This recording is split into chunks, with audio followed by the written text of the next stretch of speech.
Hello, Spinosaurus has arrived to Prehistoric Kingdom, and just look at this incredible design. What an absolute beauty.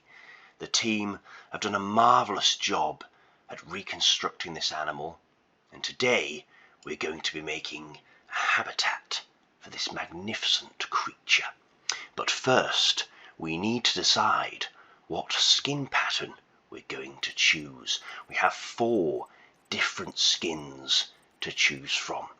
Now this first one is called Sebec, and it does remind me very much of a crocodile. Look at the tail. If you saw the tail alone, you'd think that belonged to a crocodile.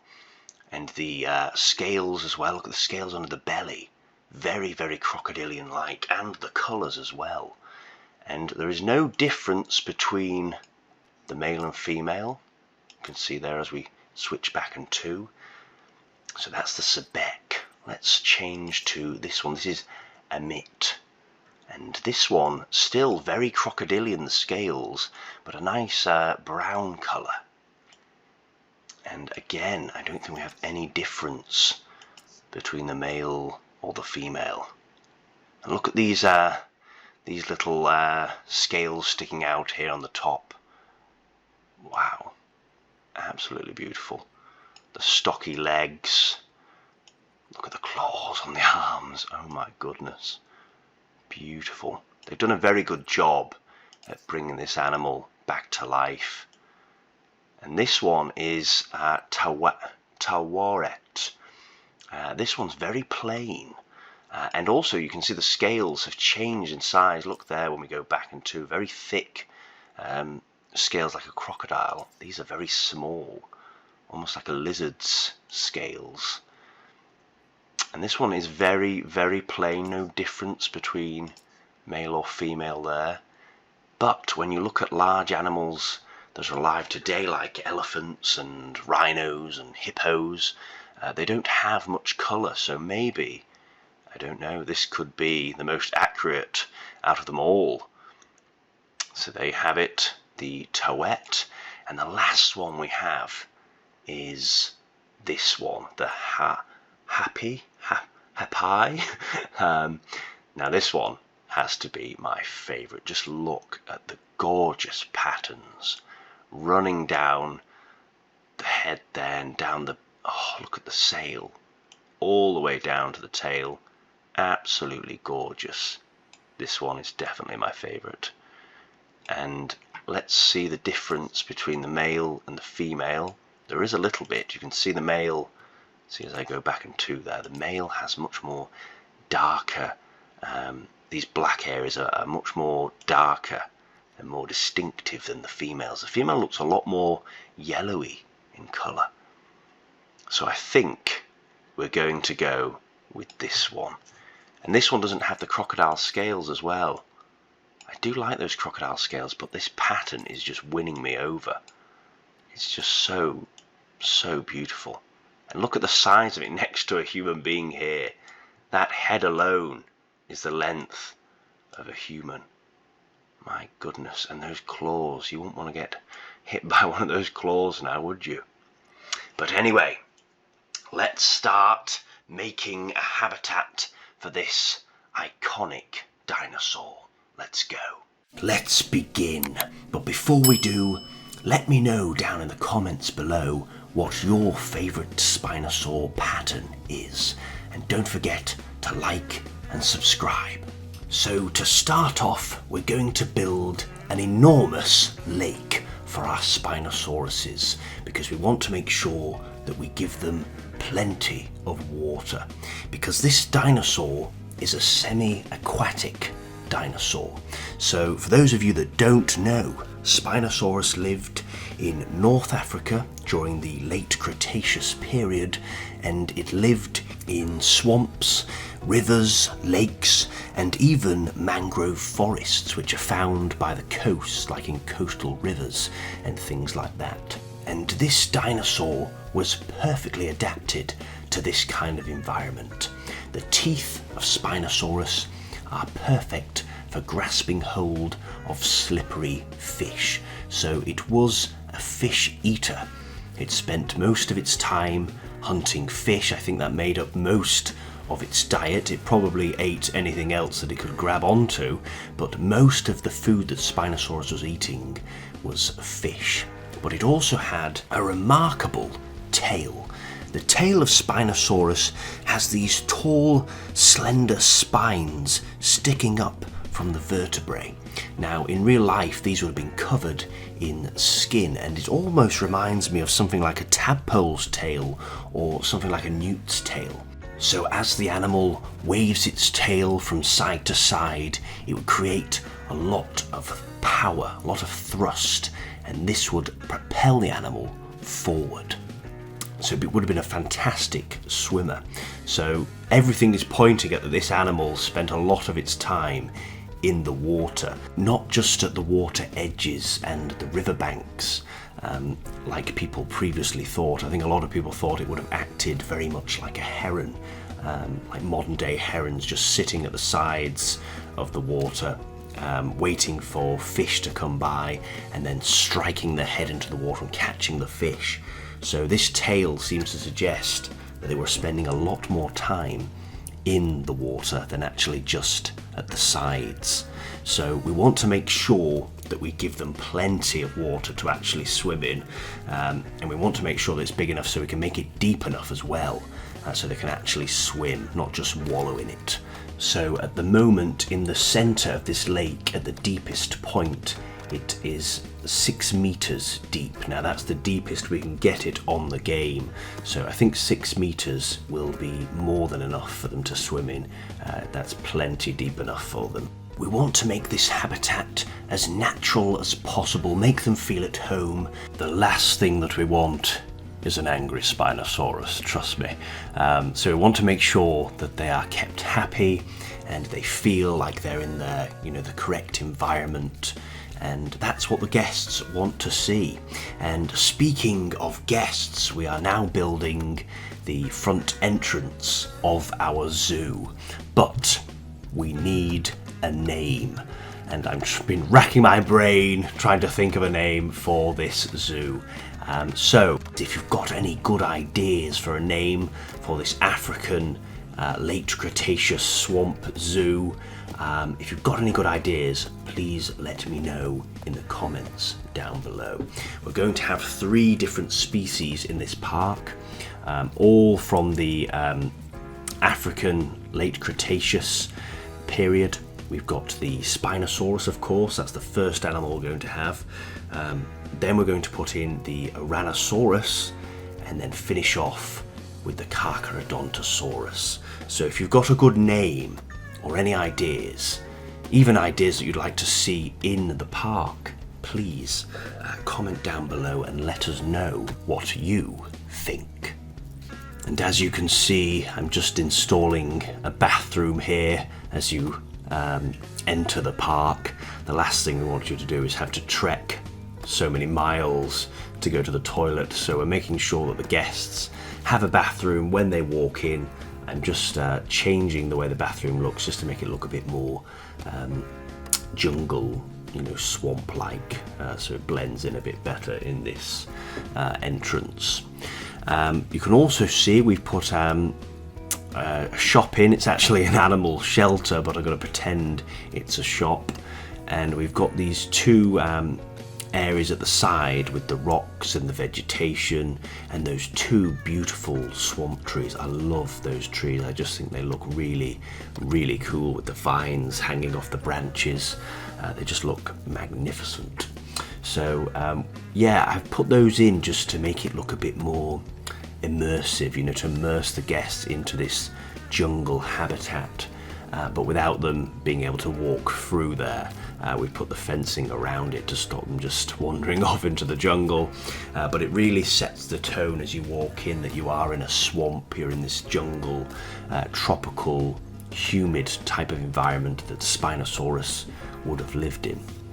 And you can see here, this is the shop that we're just installing, so the guests have some souvenirs that they can buy and take home with them, maybe some Spinosaurus toys, or perhaps an Tyrannosaur teddy, just something to remind you of this holiday of a lifetime, witnessing these incredible animals in their natural habitats as well. Now here you can see we're building the, this is where you come through the middle there in the path, and you're going to be greeted by the view of this incredible lake where the Spinosaurus are living. And if you're lucky, you may be able to see the sails of the Spinosaurus in the water cutting through, a bit like a shark fin, it's set for a giant sail instead, cutting across the surface of the water. So we're just putting this in here. I think we need something that's a grand entrance, something that's going to be epic, a bit like on Jurassic Park when you see the Brachiosaurus walking through that lake. I want to make a really big lake here, just a nice view as the guests walk in. So it's, you know, create a good impression. You want to start off with them going, wow. So we'll just put in some rocks here, make the rocks green so it looks like there's some moss on them. Make it suit that swampy feel. Now, you may be thinking that I've gone a little bit overkill with that enormous lake, but when you're making a habitat for the largest, or perhaps one of the largest theropod dinosaurs to ever have lived, because there is a bit of a debate of whether T-Rex was a bit more stockier now. The Spinosaurus is definitely longer. In fact, let's get up the measurements of this enormous animal. So let's begin with the height. So this animal reached heights of 5.4 meters tall. So a very, very tall dinosaur indeed. Now the length is varied. Some believe, some estimates are around 16 meters, but some say 18 meters. Now, Tyrannosaurus Rex is around 12.5 meters long, some coming close to 13 meters long. So it's a lot longer than Tyrannosaurus Rex. But how much did it weigh? Well, there's a big variation in the size of how much it weighed. We have around 13 tons at the lowest estimates, and some believe 22 tons. That's enormous. That's as big as some sauropods. So this is a big animal. It depends really. Maybe hanging around in the water would have made it so that it could grow a lot larger because the water would hold its weight. But it didn't just spend all of its time in the water. It definitely did come out. It did have legs for clambering out onto the land, so it was definitely semi-aquatic. It wasn't just completely living in the water all the time, but nonetheless it was a huge animal. Its skull was 6 feet long, so as big as as long as a person. So it's a very large skull. You definitely wouldn't want to get bit by this animal, flipping heck. So that's why I've gone for such a big lake, and even now looking at it I think, my god, it is quite large, but I want to make sure that it is large enough so that the lake can get deep enough as it slopes down in the middle, and I want them to have plenty of space to swim about and to come out onto the land and walk around as well. But we do have a problem. The Spinosaurus may just sit at the bottom of the lake and not be visible for most of the day, so the guests might be just looking into the enclosure and not seeing anything. But we have a solution, and I'm going to show you that solution right now. And here is our solution. We've built our very own steamboat. So instead of our guests peering from the sides of the enclosure, looking through the binoculars, trying to spot a Spinosaurus, why not just go inside the enclosure on your very own prehistoric safari? Sit back and relax as you cruise through the swamps, surrounded by the prehistoric animals of Africa. God, it sounds good, doesn't it? I wish this was real. I'd love to do this myself.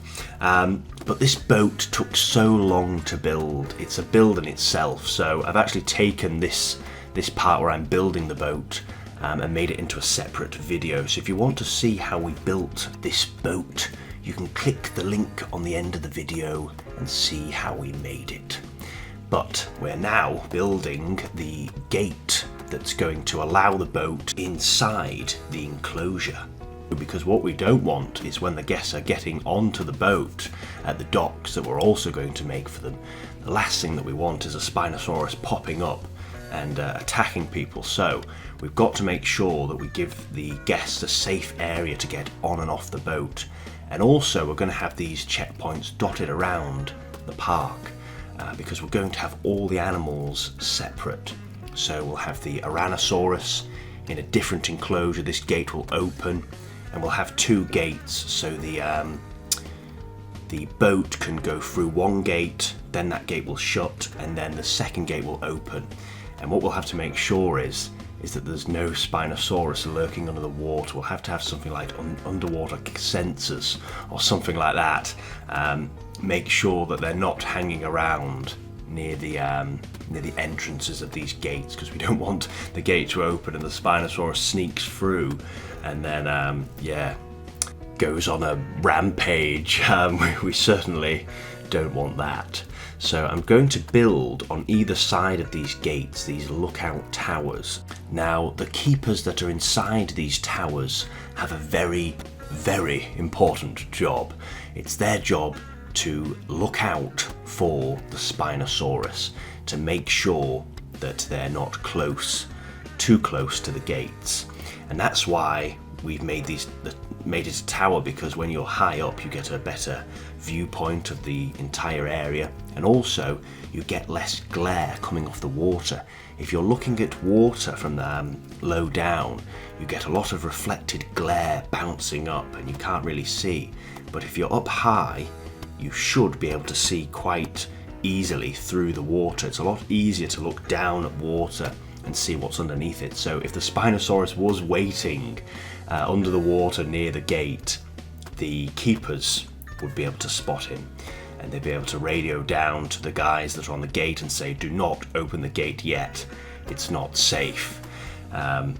So then the next question is, how do we move the Spinosaurus away from the gate? So what we'd have to do is probably distract them, maybe with some fish on the other side of the lake, try and lure him away, and then once he's finally gone and we know it's 100% safe, we'd then they'd radio down and say, guys, it's okay, you can open the gate will open, and then the boat can go out. But even if the Spinosaurus did make it through the first gate, he's got to get through the second gate. So, you know, that's why I've got two gates, to make sure if he does get through one, he's not going to get through the second one.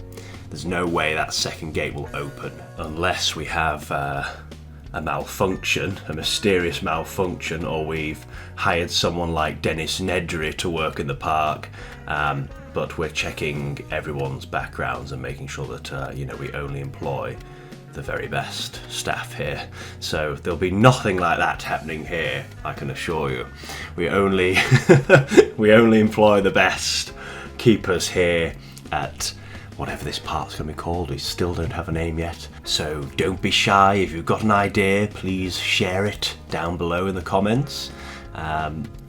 Oh, you can see there, I've just put on the valves. That's where the keepers will go down and actually turn those valves, taking the locks off the gate, and then the gate can be opened manually.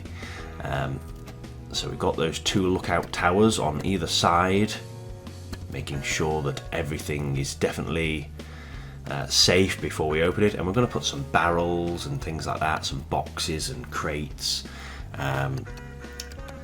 just to make it look a bit more, I don't know, like it's being used. It's actually being used as a workplace for the staff rather than just being empty. Makes it look a bit cooler. Some support beams there with the logs keeping up this platform, and then railings, of course, to make sure that the staff don't fall inside the water. Lovely. So that's coming on very well, and now I'm just putting in some jungle, some this is mangrove, actually, mangrove forest here. And what I want to do is I like to put the the low mangroves. You can see the small ones at the front, then the medium ones, and then the big ones at the back, and then bring this jungle in behind that, so it gets thicker as it goes into the forest, because these big trees, the roots won't be able to get into the wet soil here. They'd probably fall over, or probably get too much water and end up drowning. So I'm putting all the low stuff at the front there, and then just blending it in so that it gets thicker as it goes into the jungle. Lovely. And I love the tools that the game has given you here, the brush strokes you can use. You can put it on more dense, and that produces more plants as you put it down. And you can choose which one you want. You can put it on less dense, only a few trees will pop up here and there.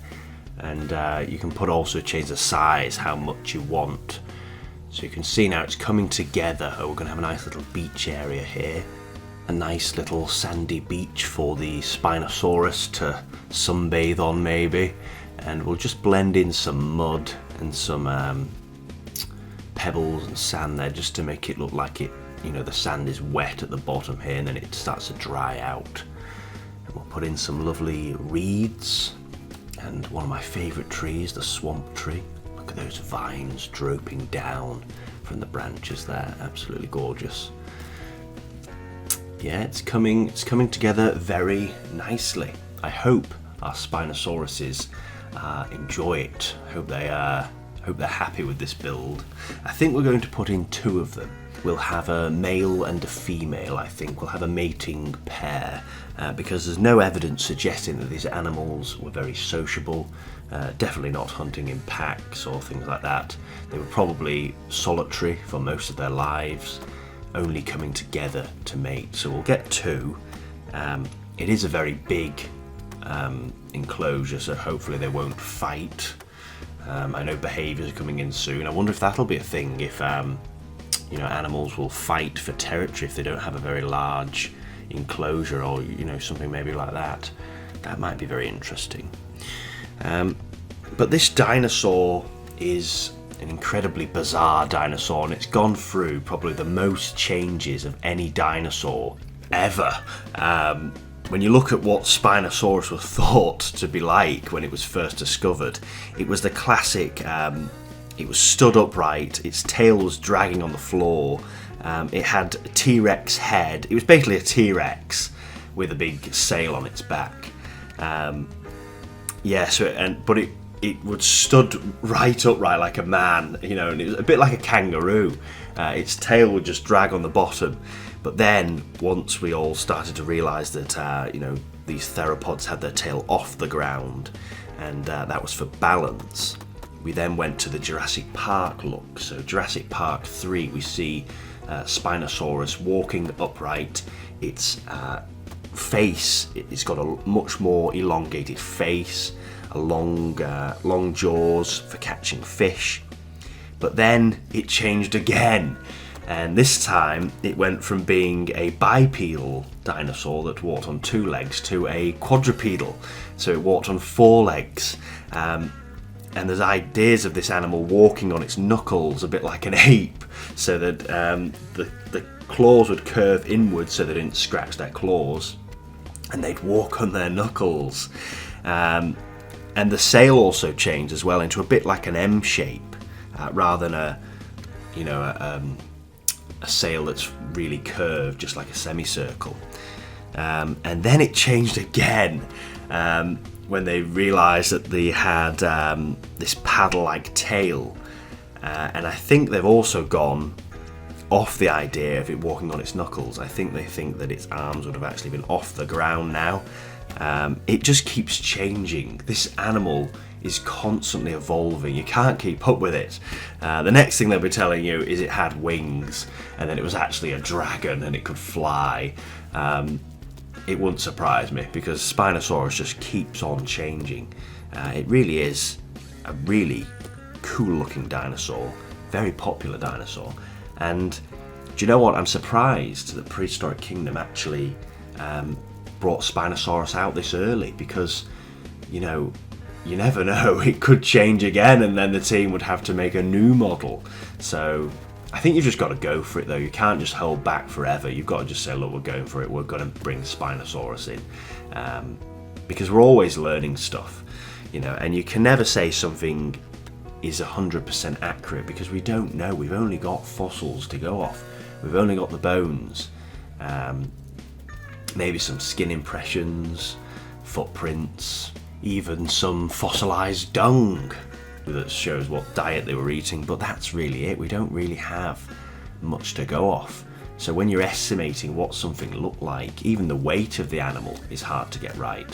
When you look at the weight variations of different animals, people can't agree on the correct weight. They're like, oh, we think it was this much, and then you look at something else and it's like, no way, it would not have weighed that. It would have collapsed under its own weight. So it's very hard to get things right. So Jurassic Park did a very good job at bringing this animal to life, considering at the time that's what they thought Spinosaurus looked like.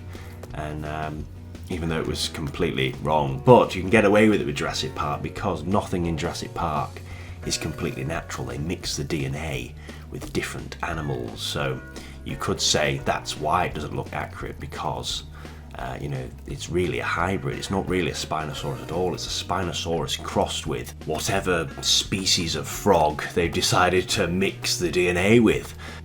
But before we go on to that, we're just going to start building the docking area. So this is where the guests can get on to the boats. So the boat will dock up here, and while the guests are waiting for a boat, they can stand under this little platform we built for them, so they can stand in the shade so they're not in the intense sun waiting. Hopefully they won't have to wait too long. And you can see on that boat we've got plenty and plenty of seats. We've even got the upstairs bit as well, so they've got plenty of seating area. Hopefully we'll be able to get that queue down. They won't be waiting too long. And we're just going to put some barrels and some boxes and things just to make it look like, you know, make the dock have a bit of personality, look like this is all stuff that's going to be brought onto the boat, a bit of decoration, and some posts as well with rope on. So this is where they can attach the boat to keep it steady. Make sure that it's definitely steady against the dock so the guests can walk on. Put some ropes around the edges of those posts there. Lovely. But anyway, what was I saying? I was talking about DNA and mixing it with different animals and hybrids and things like that.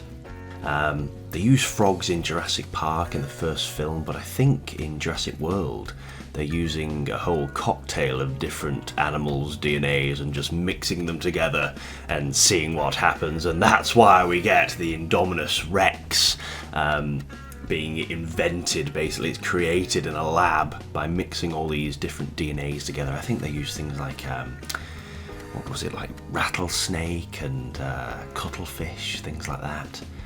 And then you get this animal that's basically just, you know, completely deformed with different, even has different dinosaur DNA. I think it has like raptors, T-Rex and other things. Yeah, it is just crazy. But it can happen. You can see it with lions and tigers. If you mate a lion and tiger together, you get a liger. And ligers are absolutely huge. They look like a giant lion, but you can see some faint stripes that they've got from the tiger genes. And I think they're the biggest cat actually to live today. Yes, they are. In fact, are they the biggest cat that's ever lived though? Let's have a look. Well, it seems, my goodness, so they are the same size, about the same size as the prehistoric Smilodon. Flipping heck, so it just shows you just how big Smilodon were. My goodness. If you look at pictures of a liger next to a human being, because they're quite tame, they're bred, you know, in captivity, because tigers and lions are separated. They live in different areas, so they don't have chance of mating in the wild. But in captivity they are bred, and you can see just how big they are. They're absolutely huge. So that gives you a bit of sense of scale of how big a Smilodon was. But we've gone completely off topic here. We're making a exhibit for the Spinosaurus, and we're talking about Smilodon and ligers. Back to the build. So you can see now we've got that area where they can queue up, and we've also put in a bit where the guest can walk straight out. So the ones that are getting off at this checkpoint, maybe they've done the whole tour now and they want to get off. They can walk round the side there and get straight off. They don't have to go through the area where they're all queuing. And now we just need to put in some plants. We need to make it look overgrown, you know, make all we are in a very tropical, wet area of the world here, so we want to make it look really lush, and lots of different plants blooming and exploding out into this environment. And what we're going to have here is a bridge going over the river with a path leading down to that that checkpoint where they can get on the boat. And this area where it's quite steep, you'd have some rock showing, so I'm just going to put in some rocks, try and make it look as natural as I can, and then just blend that in to the leaves at the bottom there. And I wasn't sure whether to have them green or grey here if they'd stand out better, but I think the green rocks do suit this kind of environment. And then we'll just sprinkle in a few trees, trying to think where the trees would grow, because if they're growing on rocks, they've got to make that their roots have got to get into cracks and crevices, so they won't just grow on bare rock. So I'm trying to think where the trees could get a hold of to try and make it look as natural as I can get it. And then we'll put a few of these smaller plants down, and then we'll put the water plants down at the water's edge there, some lilies, and oh no, not lilies, some reeds. We need to put some lilies in actually. We've got two types of lilies. We've got these massive Amazon ones that are just huge big lily pads. They're like the size of dinner plates. In fact, I think they're actually even bigger.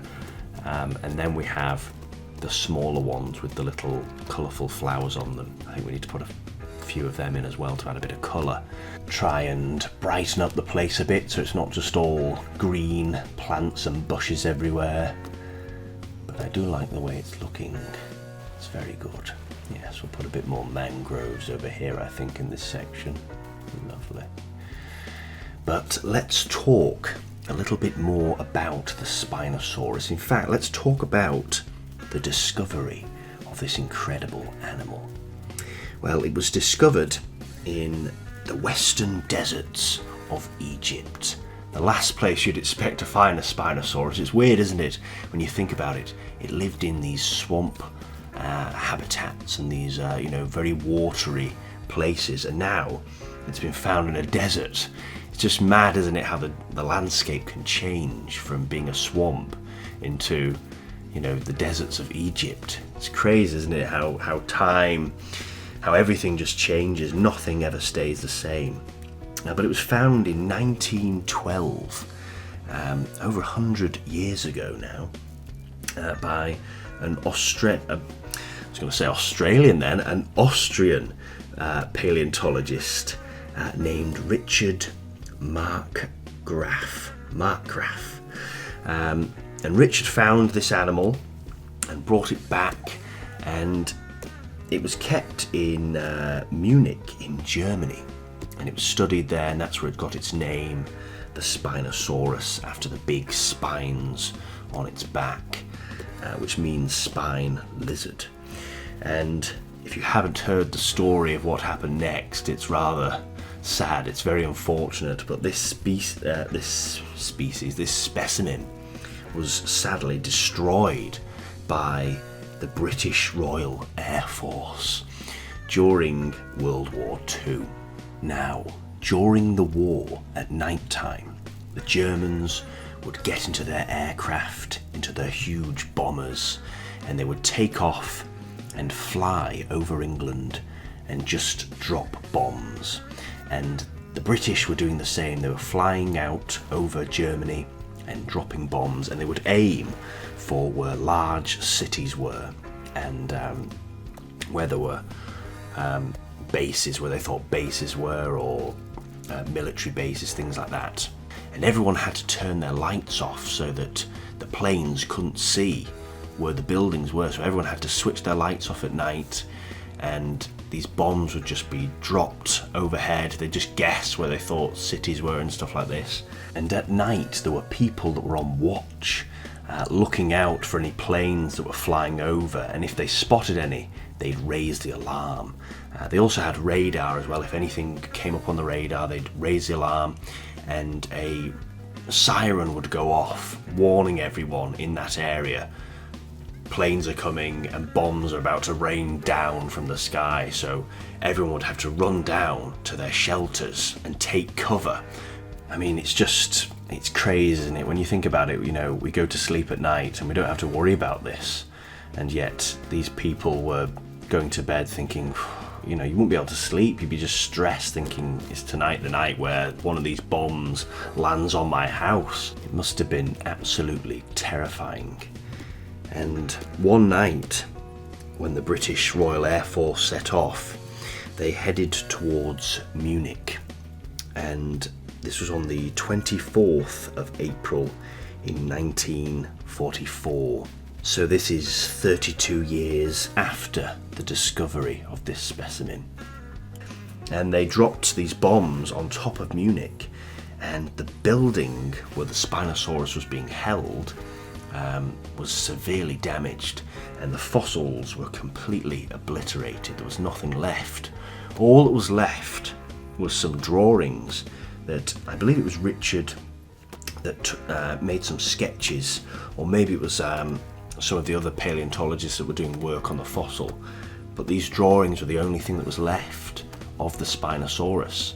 So everyone was guessing what the Spinosaurus looked like just off these drawings at first. And since then, only 6 specimens have been found, and all 6 of these specimens are incomplete.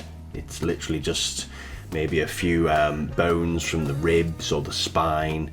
I don't even think a full skull has been discovered. It's just parts of the skull and these drawings that they're going off. And I think that's why Spinosaurus keeps changing, because they're guessing a lot of the time. They're just kind of thinking, right, well, that bone would go here and this bone would go there. So they're filling in the gaps by looking at other specimens and guessing what they think it would look like.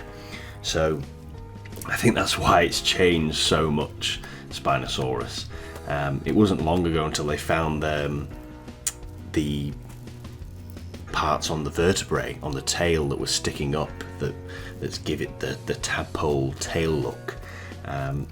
They thought at first, you know, it was just a normal tail, a normal theropod tail, long, slender tail. But it's only been recently that they've discovered that. So they're always making new discoveries. So goodness one knows what the real animal actually looks like. Hopefully one day they actually might find a complete, well, I say complete, it's very hard to find a complete skeleton, but one that's relatively, you know, quite complete. You've got most of the bones in place. It would be nice to find that. However, it doesn't help when you have a lot of people that are not paleontologists. They're not trained to dig up dinosaur bones, and yet they are, because they know they can get a lot of money from these fossils. So whereas a paleontologist would take a lot longer to dig out a fossil, but would be taking great care with this fossil that's, you know, millions of years old, very fragile fossils. If you yank them the wrong way, they're going to snap, or they're going to break, or turn into dust. So you've got to be very careful with them. And yes, some of these guys are literally just ripping these fossils out of the ground. They're not bothered if they damage them. They're just thinking, we can sell these on and make a lot of money. So that doesn't help, especially when you think about those small, slender spines coming off the tail. They're very, very thin. So if you're not careful, and if you're not trained to look for things like this, you might just rip out the vertebrae, snap that spine off, and then, you know, no one would have known. No one would have known that Spinosaurus actually had this tadpole tail for swimming through the water. But there are new discoveries coming through all the time. You know, as more and more people go out looking and doing studies, more and more things keep coming up. So, you know, who knows what the Spinosaurus will look like in the future. We might find something else out about it that's just going to blow our minds. And other dinosaurs as well. There's new species being found all the time. So it's just crazy to think what is out there. But yes, we are nearly finished now in this build. We're coming close to the end. So our Spinosaurus exhibit is our first exhibit we're going to do. Next week we'll be doing the Tyrannosaurus. So if you've got any ideas or things you want to see in the exhibit, please let me know in the comments. And after we've done the Tyrannosaurus, we'll be moving on to the Carcharodontosaurus. I cannot wait for this one. So thank you all very much for watching. If you enjoyed this video, please give us a like, comment down below, and don't forget to subscribe. If you want to see how the boat was built, I'll put the video on screen now. And if you want to stick around for a bit longer, you can see the Spinosaurus enjoying their new home. So once again, guys, thank you very much for watching, and we will see you in the next video. Bye bye.